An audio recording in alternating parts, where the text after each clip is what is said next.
Our other video. Welcome back. We're doing a little more refinement on this shape, and then Chad's next step is going to be to completely change and alter this shape. So I'm glad you guys have tuned back in. We are featuring Chad for our September open studio night. So those of you who didn't catch the first video, make sure that you go back and check that out to see how we put these forms together, because that was pretty exciting. We had a little bit of a hiccup in our sheet glass, but Chad managed completely to make it look like there was nothing that went wrong, which is pretty amazing. So we talk a little bit in that video about how this was made, but I'll tell you guys about it.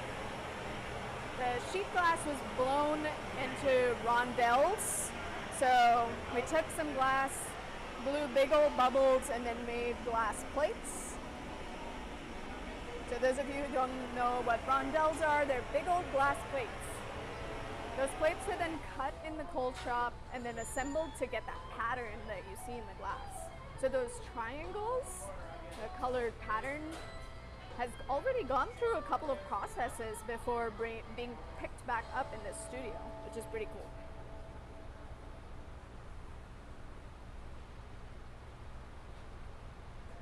So the rondelles were picked back up on a pastorelli.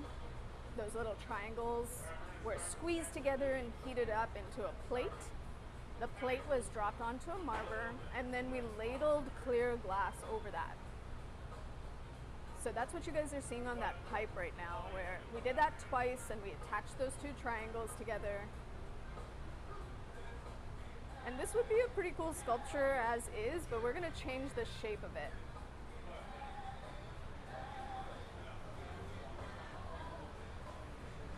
So one of the things that happened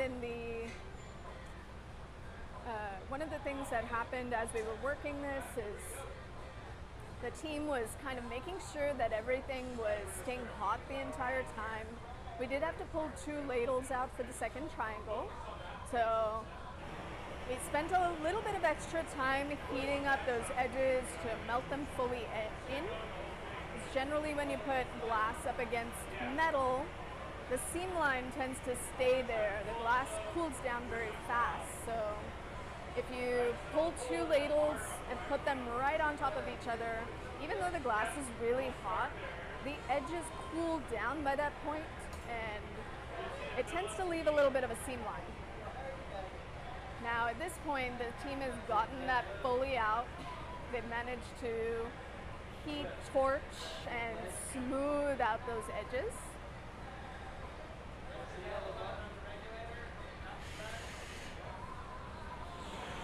And it looks like Chad's happy with the shape at this point.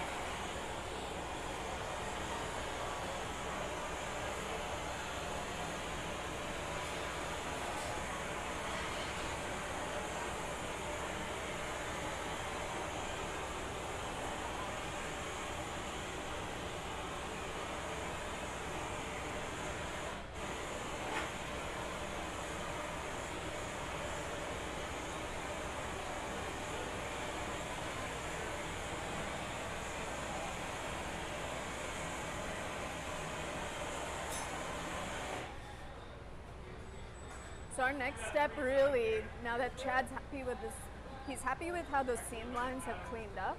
The next step is really going to be to heat that middle. So we're going to see them torch the middle of the piece because they're going to want to stretch it out into a more organic form.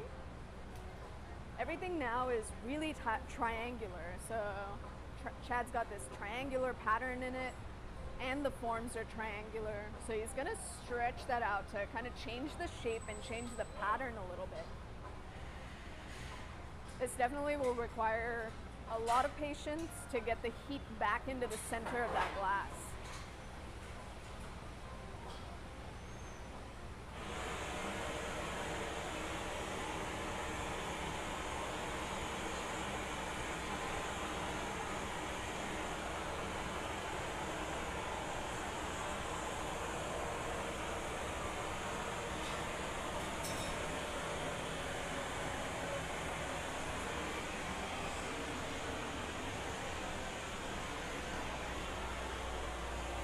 So don't forget, you guys, if you're interested in learning more about glassmaking and you're in the DFW area, we are the only public access nonprofit studio in this area. So come and check us out. The cool thing about our studio is that once you take a class with us and you really learn the basics of how to do this, you take a curriculum class with us, you can actually come and rent our facility, which is pretty cool. So if you want to learn how to do this and then practice, we do offer rentals for that.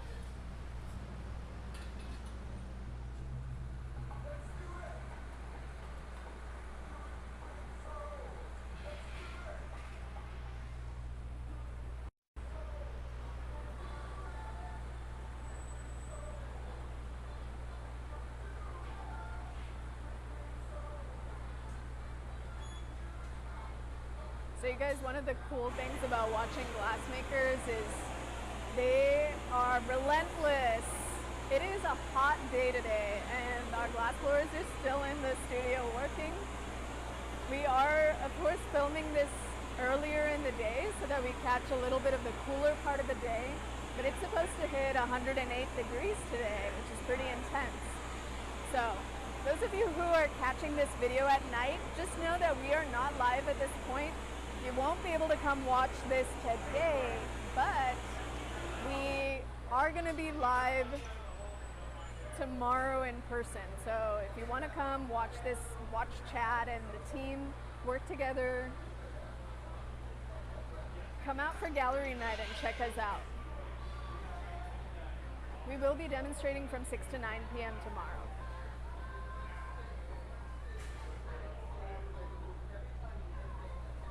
And don't forget that if you're interested in glassmaking, you're catching this demo, or you're hearing about us for the first time, that we offer classes.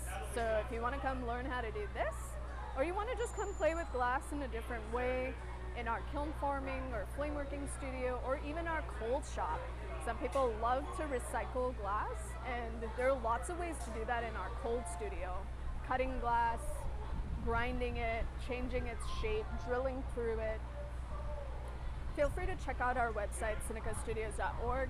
We've got a great classes tab at the very top in our menu, and you'll find tons and tons of classes online.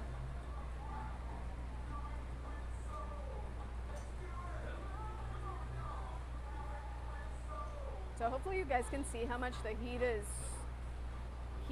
like an important collaborator for this process. Chad is sort of shaping and keeping the shape refined, but we're also really trying to stretch it out from the middle to change its shape.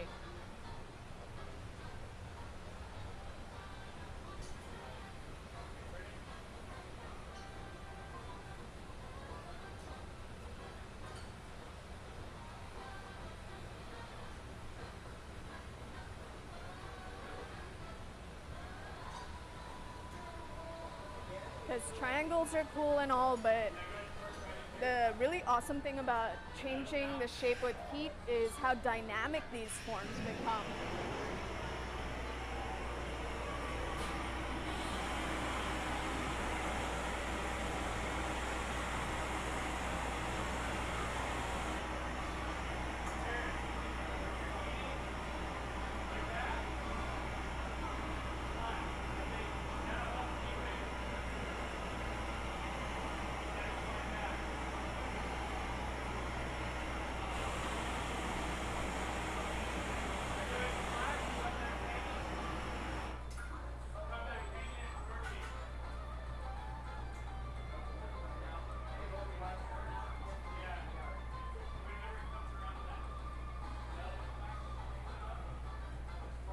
So don't forget that we do this on the second Friday of every month. If you guys want to come watch and not participate, you can always come check out one of our demonstrations on the second Friday of every month.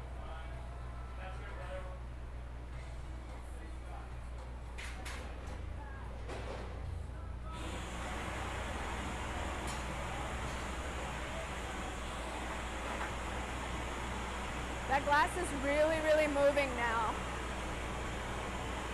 You can see that Aaron's got the pipe up on his shoulder.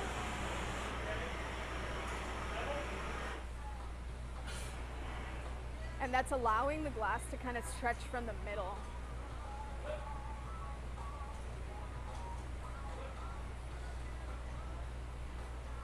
Chad's trying to keep some control of the form, but a lot of this is organic and letting the glass kind of stretch and sag and change into a more organic shape.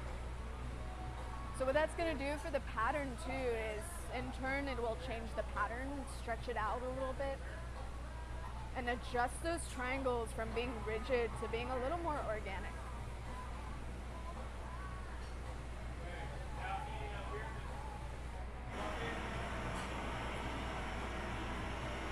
Now you guys, definitely our glass blowers make this look easy, but I can tell you from standing in the studio that it is hot and this glass is heavy, so keep in mind that when you guys come to take a class with us, we won't be doing anything too intense like this. We will be making like really cool items that you can come and pick up at a later date, but bringing your family in to make some ornaments this Christmas or maybe some pumpkins, it's a really nice way to experience the material.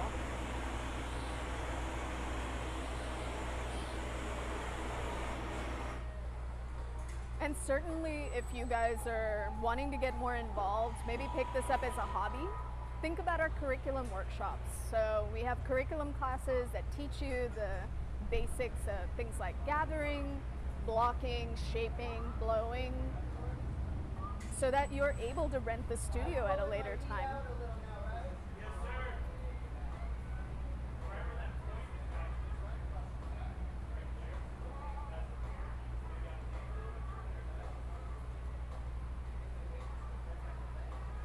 By the way, this is also a great thing to do with your kids. If your kids are eight and up, bring them in to learn glassmaking. We're definitely a kid-friendly studio, so bring them in, see if they like it.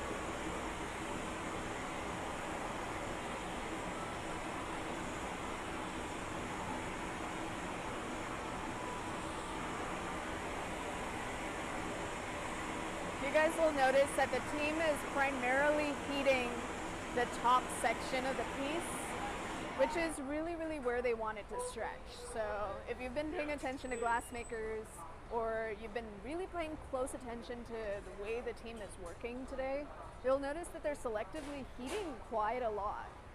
We don't want the entire piece to move, we want just parts of it to move.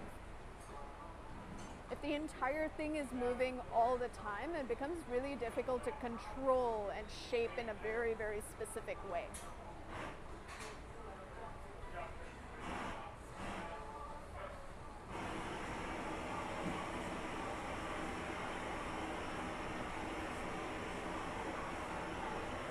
So Chad is using a set of diamond shears to pull that top out into more of a point.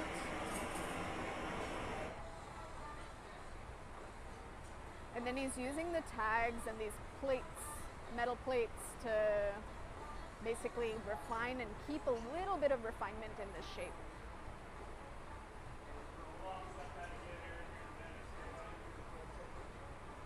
One of the things that's very prevalent in Chad's work is he does really like very nice, sharp, clean lines. So that looks like it's very important to him to use those metal plates to keep those edges nice and refined.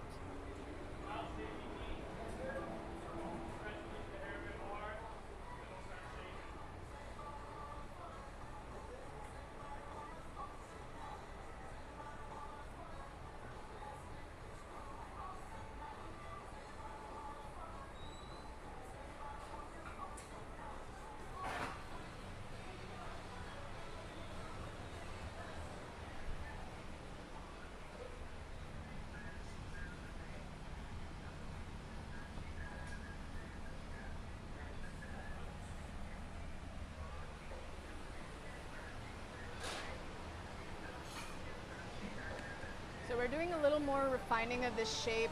Chad's pulling a little bit more. And we'll have a few more moves of this where we're changing the shape a little bit, but we're looking like we're pretty close to what we want.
So Chad's using a different tool called a cork paddles to shape the glass.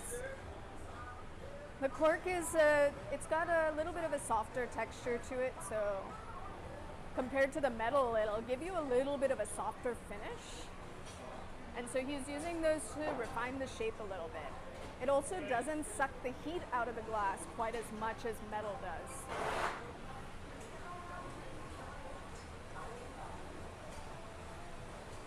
So he's going back and forth between the two, adjusting based on what he thinks is the most appropriate tool to use at that point.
So remember, you guys, you can come and check out the gallery. We've got a bunch of Chad's work out right now.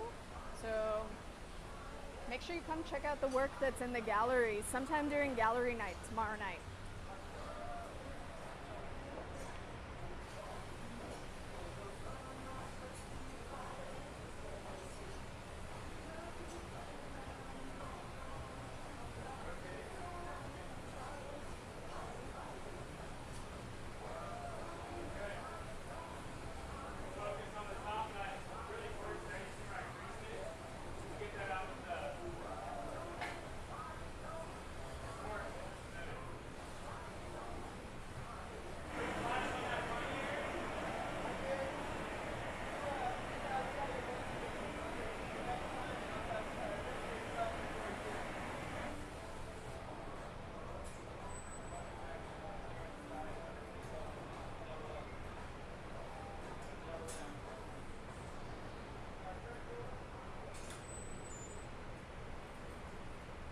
We've got a few little creases in the surface from the metal plates that we were using to crisp everything up.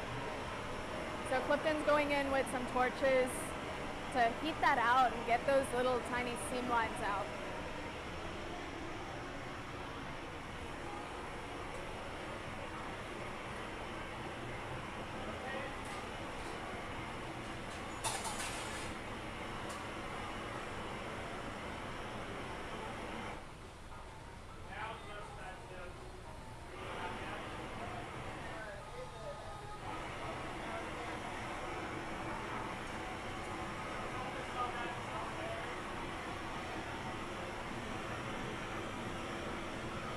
hopefully you guys can see on video how these triangles have sort of stretched quite a bit. Gone from really rigid triangular shapes to a little more organic and stretched out with the form.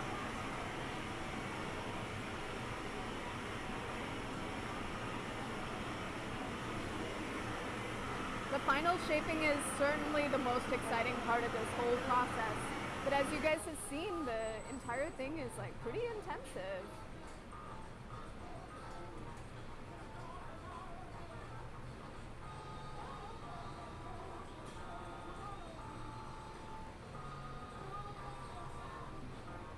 And the amazing thing about glass making is everyone works a little bit differently with this material.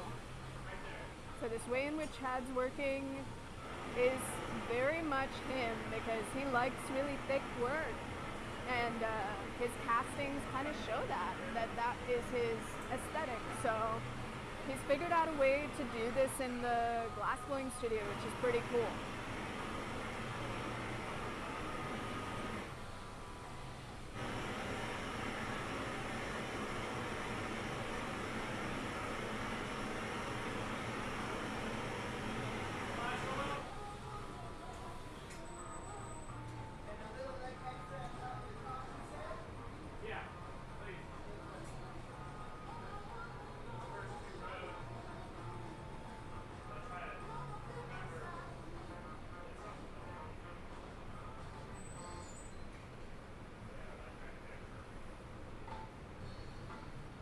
So Aaron is selectively heating the top of the piece.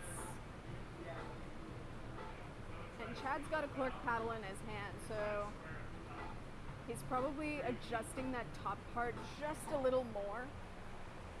But you'll notice that Aaron goes in every so often to flash the entire piece, make sure that the back is also not getting too cold.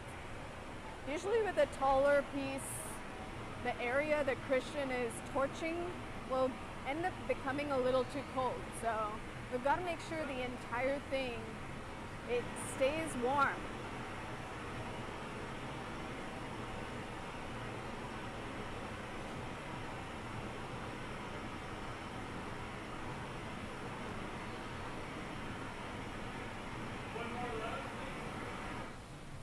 Now when I say warm, of course, I mean, we're working at about, like, we're trying to keep everything around 1,000 degrees. So the parts that are not moving, we don't want it to get under 900. 900 is generally a point where things will start to get, where things will start to crack. And that's not very fun when you're working on a piece that's moving around on you. So the piece is, we're trying to keep everything at least at around 1,000. So when I say warm, I really mean hot. But like I said before, the key is making sure that you're only allowing the parts that you're working to move. So we don't want the entire thing flopping around. We're just selectively heating parts that we want to move.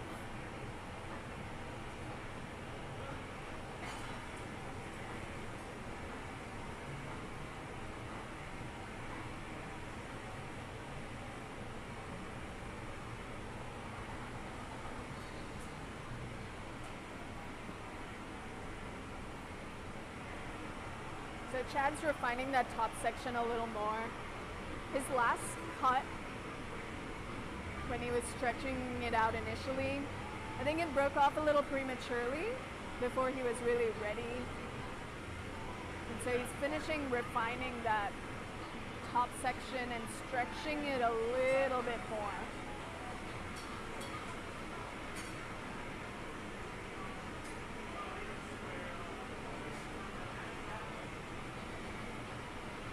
So Clifton's torching that area because the next step is going to be to refine that top edge.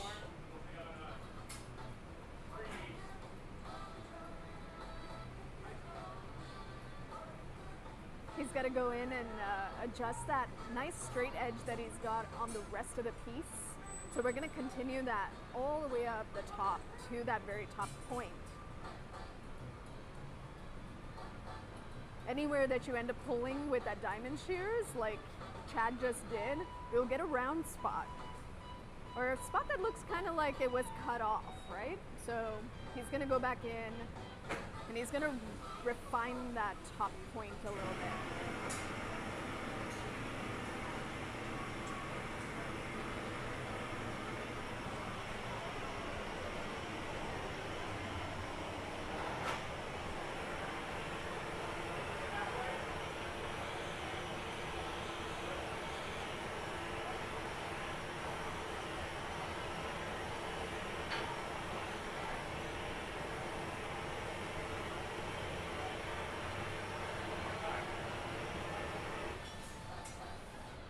So one of the coolest things about Chad's work is that a lot of it is very optical, and these pieces are not an exception because the optics in these pieces are pretty amazing.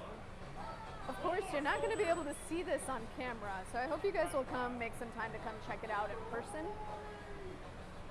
We've got a few pieces. This one won't be out by tomorrow. The one that we're working on right now won't be out by tomorrow, but we have some similar work of his in the gallery. And the optics on them are quite beautiful. So feel free to come in person and take a peek at them. Because one of the most beautiful things about working thick is the optics.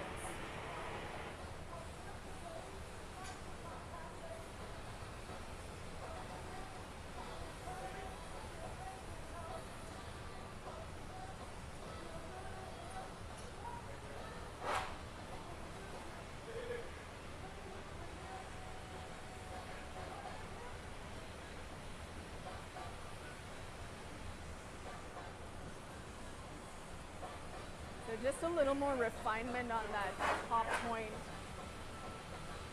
But those of you who have watched this video the entire way through, you saw how dramatically those initial shapes have changed.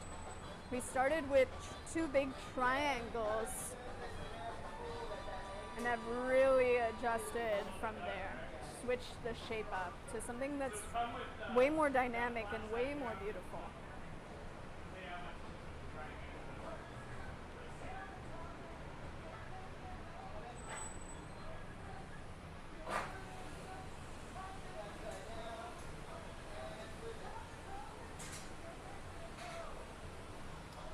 So like I was saying before, Chad does do some hot shop work, but right now he's focused in the kiln studio.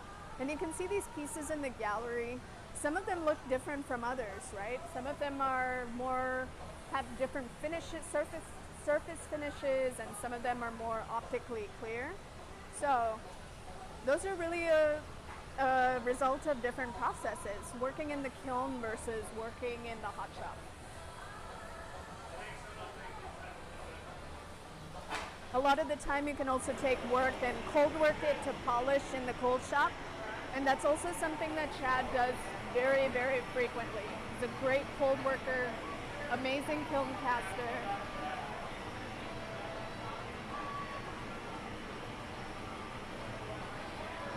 And really, really great about combining different processes as we see here. So this piece that we're working on right now has had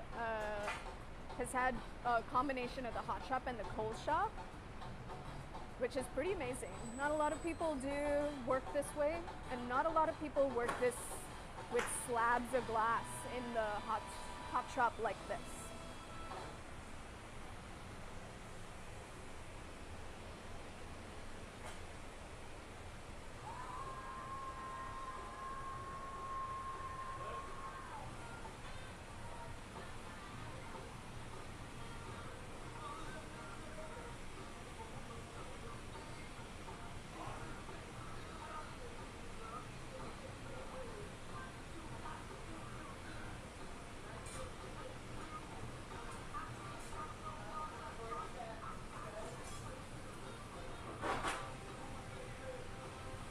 So at this point, we're really just refining the form.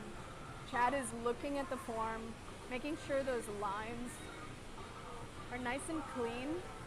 You'll notice they're heating selectively with this oxygen torch the areas that they really want to clean up.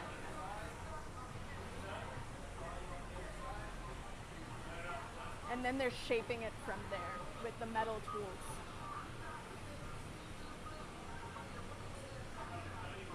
What that torch is doing is it's really heating the surface. There's still cooler glass underneath that provides stability, but the glass on the very surface is nice and liquid and allows for the tool to really mush into the surface and smooth it over.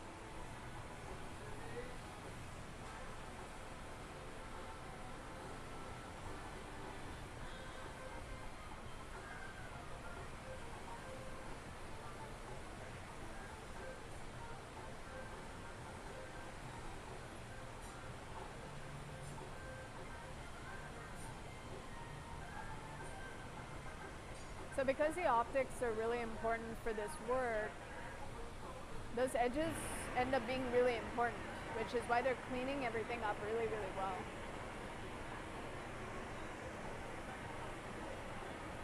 The edges tend to become a little bit of a highlight on the piece because of the way the optics work in these pieces.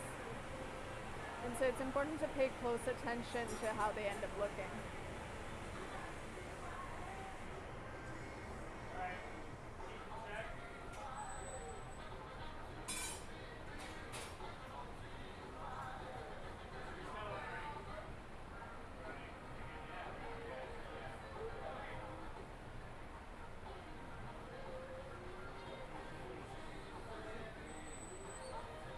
So those of you who are watching, also don't forget that some of this programming is actually brought to you guys by you and by your donations.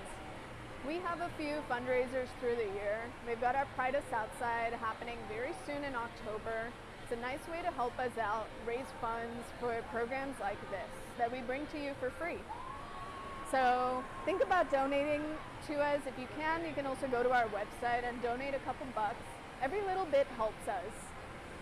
So think about it through the year. As we get closer to the year, we do have an end of year donation ornament that we set up every year. It's become a collectible to some people, but you'll find information about things like that on our website.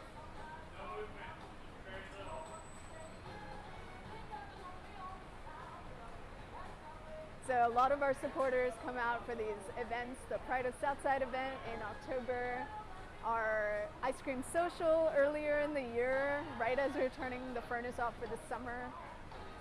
They'll show up to buy an ornament at the end of the year, but you can donate at any time. Just find the donate button on our website and you can hit donate, throw us a few dollars, and help us bring more artists to the area.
So I mentioned earlier in our last clip that glassblowing is a team sport.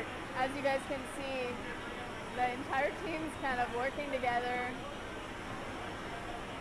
to make this piece happen. At almost all times during this demonstration, there have been 4 people working on the piece together. which is pretty amazing to see that there's so much coordination happening between everyone.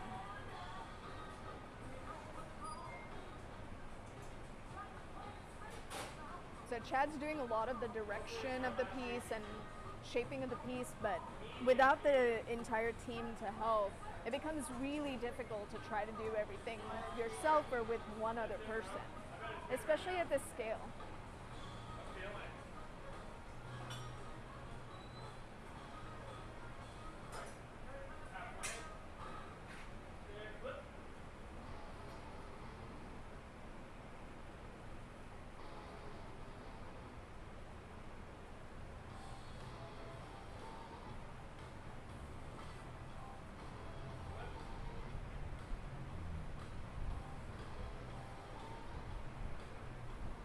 So the cork paddles end up making a little bit of a smoother, softer finish, which means that Chad won't get too many seam lines like the little metal plates we're giving him.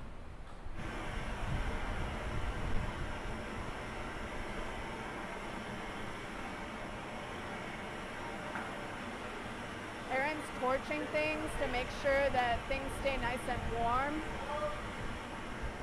And at the other side of the studio, Clifton is getting suited up to put this piece away. We're in the final stages where we've done all of the shaping and we're getting ready to put the piece in the box or in an annealer so that it can cool down slowly. I mentioned that glass is very finicky. It really doesn't like to be under 900 degrees when you're working with it. So we try to keep it around 1,000 degrees where it's not moving, but it's not cold and cracking. So at this point, we've done all of the flashing and we're just making sure we're keeping the piece warm. So we're evening out all the temperature as best as we can, because glass tends to be prone to wanting to crack when part of it is too hot and part of it is too cold.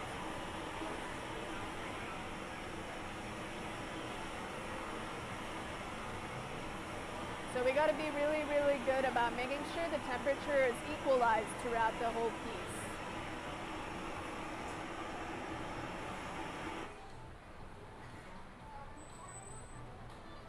So this is generally done through torching with a piece this large, as well as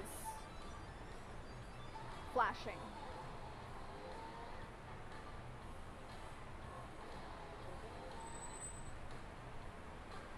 A flashing is allowing the glass to be heated overall and entirely to the tip.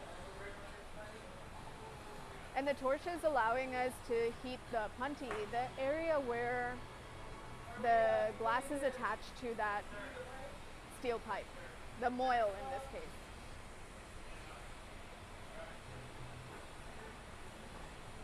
Now it's important to remember that this part that's being torched was the coolest part throughout this whole process. It provides a little bit of stability, but it also is the last thing into the reheating chamber and the first thing out. So we've got to work some heat back into it nice and slow through a series of heats and flashes so that we don't have any stressed areas back there. At this point, you got to remember that top part of the piece is the first thing inside the reheating chamber and the last thing out. So it's generally getting hotter quicker. Oh, it looks like they might be doing a little more refinement. Could be mistaken. No, they are heating the bottom.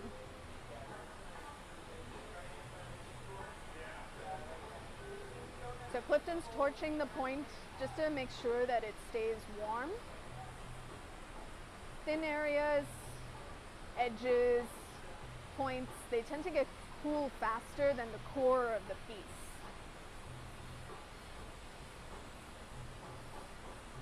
So Clifton's watching those edges, those little points, giving them a little extra love to make sure they don't crack from cooling too fast.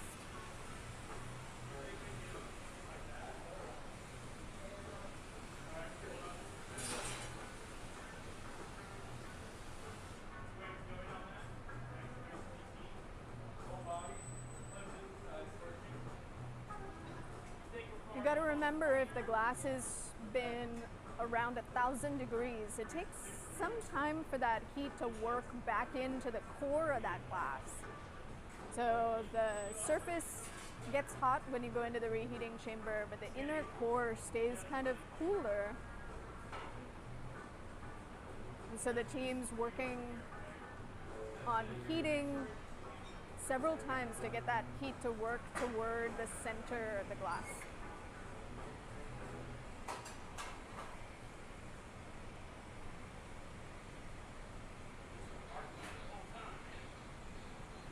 Chad has these giant shears that are putting a cold spot in the glass.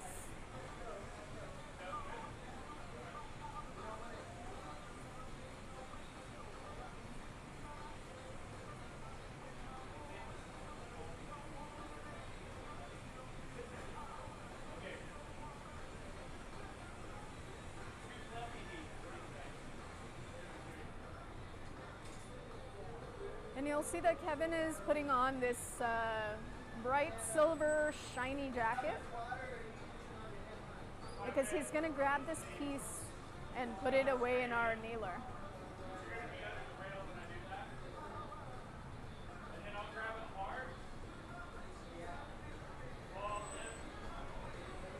So our annealer is set to about 920 or so, and its job is to bring the glass slowly down to room temperature. We're working with glass that's around 1,000 degrees when it goes in.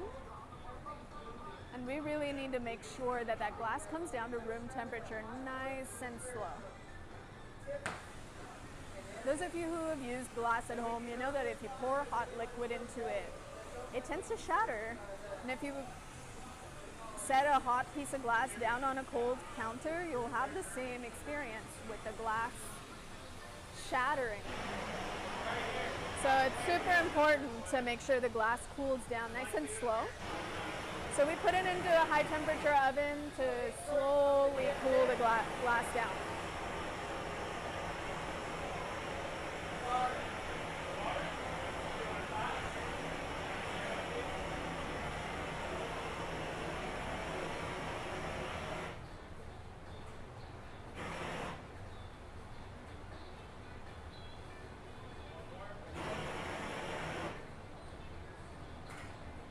Now, Chad is putting a little bit of water on that connection.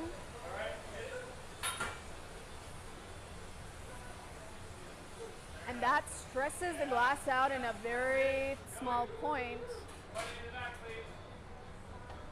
allowing the glass to break where we want it to break.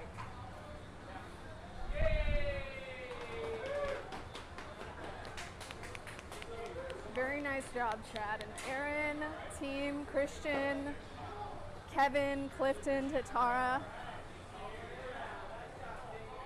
It really, truly takes a team effort to make something like this happen, and I hope you guys saw that today. It's pretty amazing to watch people in action like this.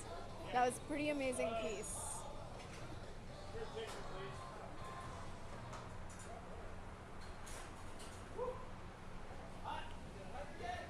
So I'm gonna get this mic over to Clifton.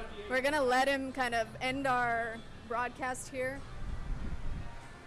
Thank you, Jean. I want to recognize the team who's behind the scenes. Heidi and Jean and Tatara have been behind the scenes this whole piece, making it possible for everybody to participate and to enjoy. I want to thank Chad again for being here. Thank you so much, Chad. Thank you, Aaron. Thank you, Aaron, for being here and participating, backing everybody up. I want to recognize the City of Fort Worth, the Texas Commission on the Arts for their support, and everybody out there. So come and see us tomorrow. We're going to be doing it tomorrow. It's going to be fall tomorrow. Today it's still summer. It's 108. Tomorrow it's going to be 99. It's going to feel wonderful. So come join us tomorrow from 6 to 9. And if you can't come tomorrow, come check out the work in the gallery. We made 6 great sculptures. We're going to make 3 more before Chad's residency is done. And we do all kinds of classes and workshops. Come, participate, take a class, take a workshop, host a private event here. If you're a part of another organization, let's partner. Let's do great things together. We love using glass to help elevate and to help bring people together. So thank you guys so much for, oh boy, get those 2. Thank you guys so much for tuning in. We'll see you next time.